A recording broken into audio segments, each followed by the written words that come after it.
কোরআনে ঘোষণা করেছেন ইন্নাদ দীনা ইনদাল্লাহিল ইসলাম। এখন ধর্ম একটাই আল্লাহর কাছে মনোনীত ধর্ম, এটা হলো ইসলাম। নবী আসার পরে পূর্ববর্তী সমস্ত ধর্ম বাতিল। আর পূর্ববর্তী কোন ধর্মের অনুসরণ চলবে? চলবে না।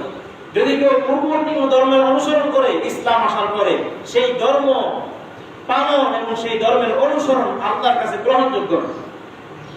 এটা আমার কথা না, শুনেন আল্লাহ তাআলা কোরআনে আরেক আয়াতে বলেছেন ওমাই ইয়াবতাগি গায়রাল ইসলামি দীনান ফালা ইউকবালা মিনহু ওয়া হুয়া ফিল আখিরাতি মিনাল খাসিরিন। আমি আল্লাহ ধর্ম একটাকে চয়ন করেছি, আমি আল্লাহ ধর্ম একটাকে নির্বাচন করেছি। সেই ধর্মের নাম কি বলে? সবাই বলেন ইসলাম। সবাই বলেন ধর্মের নাম কি? ইসলাম। আল্লাহ পরের আয়াতে ঘোষণা করে জানিয়েছেন ইসলাম আসার পরে পূর্ববর্তী সব ধর্ম বাতিল, পূর্ববর্তী সব ধর্ম বাতিল। এখন যদি কেউ পূর্ববর্তী কোন ধর্মকে অনুসরণ করতে চায়, সে যে কোনো ধর্ম হোক না কেন, সেটা আমার কাছে গ্রহণযোগ্য নয়। ওমাই ইয়াবতাগি গায়রাল ইসলামি দীনান, ধর্ম হিসেবে যদি কেউ ইসলাম ছাড়া অন্য কোন ধর্মকে অবলম্বন করে আর আমি আল্লাহকে পেতে চাই, ফালা ইউকবালা মিনহু, তার থেকে অন্য কোন ধর্মের অবলম্বনকে আমি আল্লাহ গ্রহণ করব না। ধর্ম হিসেবে যদি আমার কাছে পরিচয় দিতে হয়, ধর্ম একটাই ইসলাম। এরপর যদি কেউ ইসলাম ব্যতীত অন্য কোন ধর্মের অনুসরণ করতে চায়, অন্য কোন ধর্মের অনুসরণ করে, অন্য কোন ধর্মের অবলম্বন করে, আল্লাহর কাছে তো গ্রহণযোগ্য হবেই না। আল্লাহ বলেছেন আমার হুকুমের অমান্য করেছো, অতএব তোমার পরিণতি হবে ওয়া ফিল আখিরাতি মিনাল খাসিরিন, আখিরাতের মধ্যে ধ্বংসপ্রাপ্তদের অন্তর্ভুক্ত তুমিও হবে। এই দুই আয়াতের আলোচনার মাধ্যমে আপনারা কি বুঝলেন? ধর্ম আল্লাহর কাছে মনোনীত কোনটা? ইসলাম। এছাড়া অন্য কোন ধর্মের যদি কেউ অনুসরণ করে, সেটাকে আল্লাহর কাছে গ্রহণযোগ্য হবে? যারা অনুসরণ করবে আখিরাতে সফল হবে না বিফল হবে? বিফল। সবাই বলেন না, বিফল হবে। আল্লাহ নিজেই বলেছেন ওয়া ফিল আখিরাতি মিনাল খাসিরিন, ধ্বংসপ্রাপ্তদের অন্তর্ভুক্ত হবে যারা ইসলাম ছাড়া অন্য কোন ধর্মকে অবলম্বন করবে। সেটা ইহুদি ধর্ম হতে পারে, সেটা খ্রিস্ট ধর্ম হতে পারে, সেটা হিন্দুত্ববাদী ধর্ম হতে পারে, সেটা অগ্নি পূজার ধর্ম হতে পারে। যে কোনো ধর্মের অবলম্বন যদি কেউ করে, ইসলাম ছাড়া অন্য কোনো ধর্ম আল্লাহর কাছে গ্রহণযোগ্য না, এর পরিণতি হবে জাহান্নাম। এটা আল্লাহর বাণী, এটাই আল্লাহ তাআলার পরিষ্কার বক্তব্য। আল্লাহ এটাই বলেছেন। এরপরে প্রথম পর্ব বলেছি সবচেয়ে বড় গুনাহ আল্লাহর কাছে কোনটা? ইসলাম ছাড়া অন্য কোন ধর্মকে যদি কেউ অবলম্বন করে, তাকে আমরা বলি কুফর, সেটাকে আমরা বলি শিরিক। যদি কেউ চন্দ্রের পূজা করে, সেটাকে আমরা শিরিক বলি, নাহলে কুফর বলি। যদি কেউ মূর্তির পূজা করে, সেটাকে আমরা শিরিক বলি। আর যদি কেউ পানির পূজা করে, কেউ মাছের পূজা করে, কেউ তুলসী পাতার পূজা করে, সবগুলোকে আমরা কি বলি? শিরিক বলি। শিরিক এই আল্লাহ ব্যতীত অন্য কোন বস্তুর, কোন ব্যক্তির, কোন কিছুর ইবাদত চলবে না। যদি কেউ করে, আমরা তখন বলি এটা শিরিক করতেছি। এটা বলি না, এটা হলো শিরিক। রাসূলুল্লাহ সাল্লাল্লাহু আলাইহি সাল্লাম, হযরত আব্দুল্লাহ ইবনে মাসউদ রাদিয়াল্লাহু তাআলা থেকে বর্ণিত হাদিস, সহিহ বুখারীর হাদিস। রাসূলুল্লাহ সাল্লাল্লাহু আলাইহি সাল্লামকে জিজ্ঞাসা করা হয়েছে, ইয়া রাসূলুল্লাহ আইয়ু যামবি আযম ইনদাল্লাহ, গুনাহ তো কত গুনাহ আছে। আমরা তো বলে থাকি গুনাহ হলো দুই ধরনের, একটা হলো সগীরা গুনাহ আর একটা হলো কবিরা গুনাহ। এই কবিরা গুনাহর মধ্যে সবচেয়ে বড় যে গুনাহ, রাসূলুল্লাহকে প্রশ্ন করা হয়েছে আইয়ু যামবি আযম, ইয়া রাসূলুল্লাহ আল্লাহর কাছে সবচেয়ে বড় গুনাহ কোনটা আল্লাহর কাছে? রাসূলুল্লাহ সাল্লাল্লাহু আলাইহি সাল্লাম বললেন আন তাজালা নিদ্দান ওয়া হুয়া খালাকাকা, তুমি আল্লাহর সমকক্ষ কাউকে মনে করবে, আল্লাহর সাথে কাউকে শরীক করবে, অথচ তিনি তোমাকে সৃষ্টি করেছেন। এটা সবচেয়ে বড় গুনাহ। এটার নাম কি ভাই? সবাই বলেন এই গুনার নাম কি? এই গুনার নাম শিরক, এই গুনার নাম হলো কুফর। আল্লাহ রাসূল বললেন তাজালা নিদ্দান, আল্লাহর সমকক্ষ কাউকে সাব্যস্ত করবা, আল্লাহর সাথে অন্য কারো ইবাদত করবা, অথচ আল্লাহই তোমাকে সৃষ্টি করেছে। আমাদের যে ভাইরা না বুঝে আজকে মূর্তি পূজা করছে, যারা চন্দ্র পূজা করতেছে, যারা সূর্য পূজা করতেছে, মূর্তি পূজাটাই আমাদের কাছে বেশি পরিচিত। আর কোরআন হাদিসে পাওয়া যায় অগ্নি পূজারী ছিল, চন্দ্র পূজারী ছিল, সূর্য পূজারী ছিল, বিভিন্ন ধরনের পূজার অভাব ছিল না। এখন আমাদের কাছে পরিচিত পূজা একটাই, সেটা হলো মূর্তি পূজা। তো এই যে কাজ, সেই ভাইয়ের না বুঝে করলেও কিন্তু সেটা কিন্তু সবচেয়ে বড় গুনাহ আল্লাহর দৃষ্টিতে। যারা মূর্তির পায়ে সিজদা করতে আজকে তাদেরকে জিজ্ঞাসা করলেও তারা কিন্তু এটা অবান্তর বলতে বাধ্য। এটার কোনো ইতিহাস আর ঐতিহ্য, এটার কোনো ফায়দা আজ পর্যন্ত কেউ দেখাতে পারে নাই, পারবেও না, কারণ আল্লাহ তো এটাকে বাতিল বলে ঘোষণা করেছে। কথা বুঝে আসছে? তো এই ভাইরা না বুঝে করতেছে, আল্লাহ আমাদেরকে বুঝ দান করুন।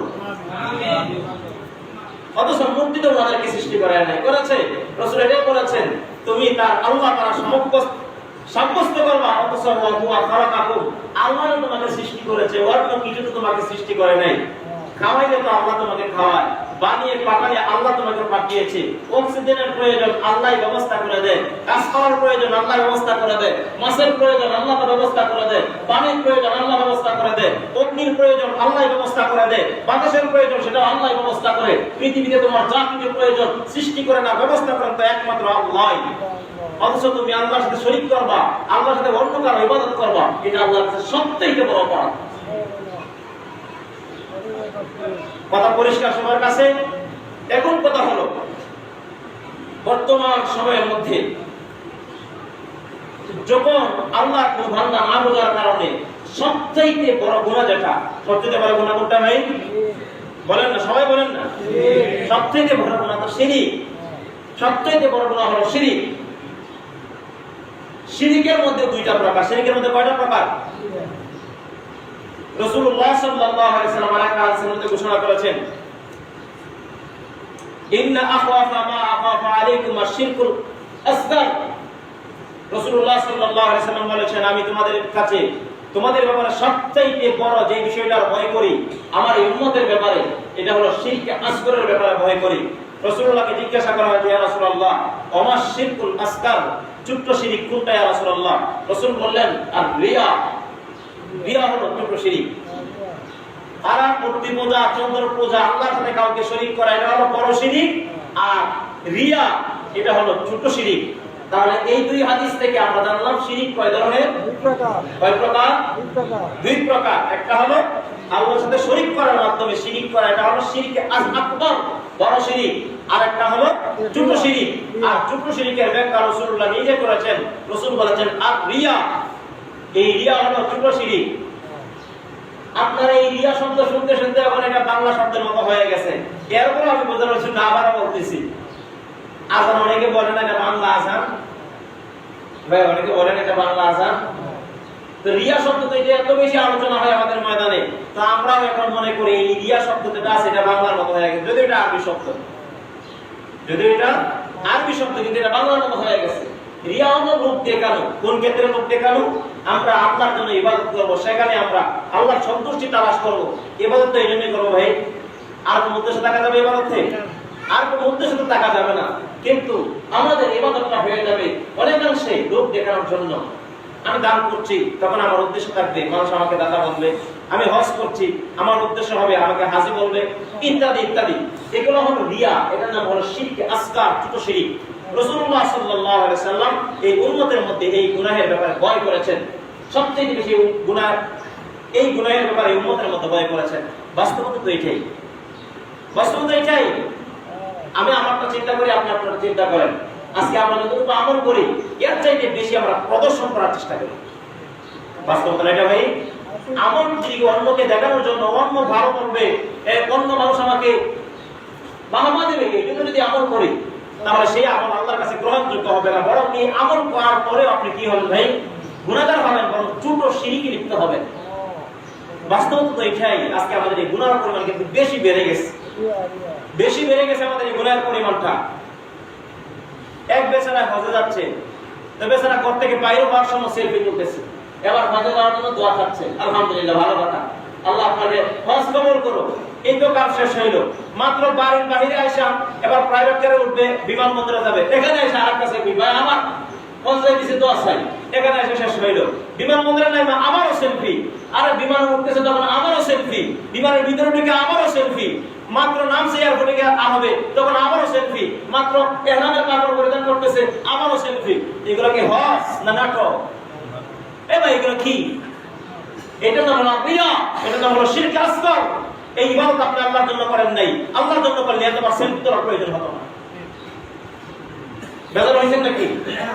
আরে ভাই কি অবস্থা, এক ব্যক্তির সেলফি আপনি ফেসবুকে দেখতে দেখতে কত বার দেখবেন। উদ্দেশ্য হয়ে গেছে আমি হজ যাচ্ছি, সারা দেশের মানুষ যারা আমি হজ করছি, আমি উমরা করতেছি। কি অবস্থা এটা? এটা না ইবাদত? এটা তো ভাই আপনাকে রিয়া হয়ে যাচ্ছে, সেই কাজ করা হয়ে যাচ্ছে, আপনি বুঝতেছেন। এটা না হলো রিয়া। রিয়া নাস, মানুষকে দেখানোর ইবাদত। এই মানুষকে দেখানোর ইবাদত দ্বারা আপনি কোনো ধরনের ফায়দা আখিরাতে অর্জন করতে পারবেন না। বাঁচবো তো ভাই ইনশাআল্লাহ, সবাই চেষ্টা করবো তো ইনশাআল্লাহ। উদাহরণস্বরূপ বলছি, আমি বলতে এখন বন্যার্থ এলাকার মধ্যে ত্রাণ নিয়ে যাচ্ছি, একটু পরে পরে আমাকে সেলফি তুলতে হবে, একটু পরে পরে মানুষকে জানান দিতে হবে। আরে ত্রাণ দিলাম 5 টাকা, সেলফি তুললাম 10 টাকা। এই আমলের মধ্যে রিয়া ঢুকে যাচ্ছে, এটার অবস্থানই বদলে যাচ্ছে। রিয়া মুক্ত আমল করতে হবে। রাসূলুল্লাহ সাল্লাল্লাহু আলাইহি সাল্লাম এই উম্মতের সবচেয়ে, আপনারা হয়তো যারা আরবি বুঝেন, আখওয়াফ শব্দটা হলো ইসমে তাফসীরের সিগা। রাসূলুল্লাহ সবচেয়ে বেশি ভয় করি, একটা হলো ভয় করা আর একটা বেশি ভয় করা। বেশ করেছেন দুই ভয়ের মধ্যে, ভয় পাওয়ার মধ্যে একটা হলো ভয় পেয়েছি মুতলাক, আর একটা হলো বেশি ভয় করি। রাসূল বলেছেন ইন্না আখওয়াফা মা আখাফু আলাইকুম আশ-শিরকুল আসগার। এই উম্মতের উপর রাসূল সবচেয়ে বেশি ভয় করেন শিরক আসগারের। ইবাদত করবে মানুষকে দেখানোর জন্য, ইবাদত করবে না, যা করবে শুধু মানুষকে দেখানোর জন্য করবে। তাহলে এই ইবাদত দ্বারা আখিরাতে কোনো ফায়দা হবে না, বরং এই ইবাদতের দ্বারা আপনি করেছেন ইবাদতটি, কিন্তু এই ইবাদতের মাধ্যমে আপনি কিন্তু গুনাহ হয়ে যাচ্ছে। ভাই আমি কথা বুঝাইতে পারছি? আল্লাহ আমাদের সবাইকে বোঝার তৌফিক দান করুন। তো আমরা আলোচনা করেছি শিরক হলো দুই ধরনের, একটা হলো শিরকে আসগার আর একটা হলো শিরকে আকবার। শিরকে আসগরের কথা গেল, শিরকে আকবরের কথা বললাম। আল্লাহ তাআলার সাথে শরীক করাটা হলো শিরকে আকবার, এটা হলো বড় গুনাহ। আলহামদুলিল্লাহ, আল্লাহ তাআলা শুকরিয়া, আমরা এই বড় গুনাহের মধ্যে কেউ লিপ্ত না। আমরা কেউ মূর্তি পূজারীও নয়, অগ্নি পূজারীও নয়, আল্লাহর সাথে আমরা কাউকে শরীক করি না। আলহামদুলিল্লাহ আমরা সবাই। আল্লাহ আমাদের সবাইকে দয়া করে আমাদের ললাটে ধরে আমাদেরকে হেফাজত করেছেন। নাকি আমাদের কৃতিত্ব? এ ভাই আমি যে মুসলমান হয়েছি নাকি আমার কৃতিত্ব? নাকি আল্লাহর অনুগ্রহ আমার উপর? আল্লাহর পক্ষ থেকে আমার উপর সবচেয়ে বড় অনুগ্রহ যে আল্লাহ তাআলা আমাকে মুসলমানের ঘরে জন্ম দিয়ে মুসলমান বানিয়েছেন। আবার বলেন আলহামদুলিল্লাহ। আল্লাহ তাআলা বড় শিরক থেকে বাঁচিয়ে দিয়েছেন, কিন্তু আমরা কোন জায়গায় আটকেছি? ছোট শিরকের মধ্যে আটকেছি। ইবাদত করি কি ইবাদত করতে গিয়ে রিয়া হয়ে যায়, মানুষকে দেখানোর জন্য অনেক সময় ইবাদত করি। হয়তো আপনাদের মধ্যে কেউ না থাকতে পারে, এটা আমিও হতে পারি, কিন্তু আমরা বড় শিরক থেকে আল্লাহ আমাদেরকে বাঁচিয়েছেন। এখন আমরা ছোট শিরকের জালে আবদ্ধ হয়ে যাই, আমল করি ছোট বড় যা সব। অনেক সময় দেখা যায় বিশেষ করে এই মোবাইলে যা করলো আর যাই করি, আমি 5 টাকা যদি ফকিরকেও দান করি, তাহলে পরিস্থিতি এমন মনে হয় এইটাকে সেলফি তুলতে হবে। এই এক পরিস্থিতি হয়ে গেছে ভাই, এটা না রিয়া। আপনি বলবেন আরে আমার মনে কিছু আসে না, আর আপনার মনে আসে, আপনার কাছে শয়তান নাই। আপনার কাছে শয়তান আছে? এটা করবেন না ইনশাআল্লাহ। চেষ্টা করবেন যত বেশি ভাবে, আপনি যত দান করেন না কেন, আপনি গোপন থাকার চেষ্টা করবেন। আল্লাহ তাআলা কুদরতি ভাবে আপনাকে বাঁচিয়ে দেবেন। আল্লাহ তাআলা বাঁচালে আপনাকে কেউ নিচে নিয়ে যেতে পারবে না। আল্লাহ যদি চায় আপনাকে তুলে দেবে, কেউ নিচে নামাতে পারবে? রাসূলুল্লাহ বলেছেন মান তাআওয়া লিল্লাহি রাফাহুল্লাহ। মুহাদ্দিসিনে কেরাম রাফাহুল্লাহর ব্যাখ্যায় বলেছেন প্রত্যেকটা মানুষের কাছে দুই ধরনের শিকল বাঁধা থাকে, কুদরতি শিকল, যেগুলো আমরা বুঝি না, যেগুলো আমরা ধরতেও পারি না, আমাদের দেখা ছোঁয়ার বাহিরে। একটা শিকল মাথার উপরে আছে, যেটা আমাদের হাঁটতে অসুবিধা হয়, যে একটা শিকল মাথার উপরে আর একটা শিকল আমাদের পায়ের দিকে লাগানো আছে। কোন বান্দা যখন আল্লাহর জন্য বিনয়ী হয়, আল্লাহ তাআলা আল্লাহর জন্য যখন বিনয়ী হয়, তার ভিতরে কোন ধরনের অহংকার খুঁজে পাবেন না আপনি। আর সে খালি ছোট হতে চায়, সে নিজেকে কি মনে করে ভাই? ছোট মনে করে, নিজেকে তুচ্ছ মনে করে, সবচেয়ে পিছনের মানুষ মনে করে। আর আল্লাহর কাছে এই অবস্থাটা তার পছন্দনীয় হওয়ার কারণে আল্লাহ তাআলা ফেরেশতাদেরকে বলে, তার মাথার উপরে যে কুদরতি শিকল আছে তাকে টেনে উপরে তুলে দাও। সুবহানাল্লাহ বলবেন না? আর যদি কেউ নিজে নিজে বড় হতে চায়, আর অহংকার দম্ভ নিয়ে ঘুরে বেড়ায় এই জমিনের মধ্যে, হতে পারে সেটা টাকার কারণে, হতে পারে সেটা ক্ষমতার কারণে, যে কোনো কারণে হোক, সে যদি দম্ভ নিয়ে ঘুরে বেড়ায়, আল্লাহর পক্ষ থেকে অর্ডার আসে, ও ফেরেশতার দল, তার পায়ের নিচে যে শিকল আছে তাকে টেনে হেসরে নিচে নিয়ে যাও। আমার কথা ভাই, রাসূলুল্লাহর কথা বলছি, রাসূলুল্লাহর কথা। বাস্তবতা এটাই। আল্লাহ যখন কাউকে বাসায় কেউ টেনে নিচে নিতে পারে না, আর আল্লাহর হুকুম যখন নিচে নিয়ে যাওয়া হয়ে যায় কেউ টেনে সামনে বাঁচাতে পারে না। অপমানিত, লাঞ্ছনা, বঞ্চনার শিকার হতেই হয়।